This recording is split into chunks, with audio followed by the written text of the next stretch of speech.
Ganyan guys, sa pagtanggal ng ano, ng binunot, ng sapal ng nyug, ganyan, hindi tigbas. At talaga sa mga katigbas, kaya nakamot na matigbas. Kamakaharadok. Kaya pagtigbas. Ay!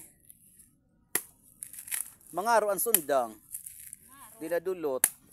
Kaya tagyaon. Di babait. Di ba gilisto siya magbunot guys? Di ba oh, tigbas, tigbas. Di kan, tigbas pa. Sige pa.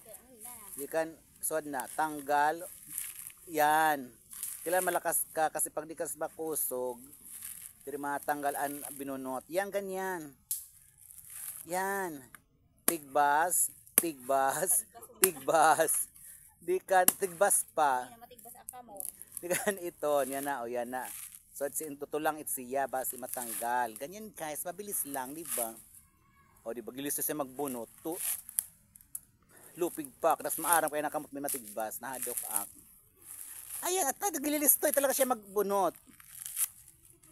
Di ba nirarabnot laan ko yung binunot ba si makuanan, matanggal. Ata! Ililistoy siya. Pwede na siya maglukad nga sa'yo.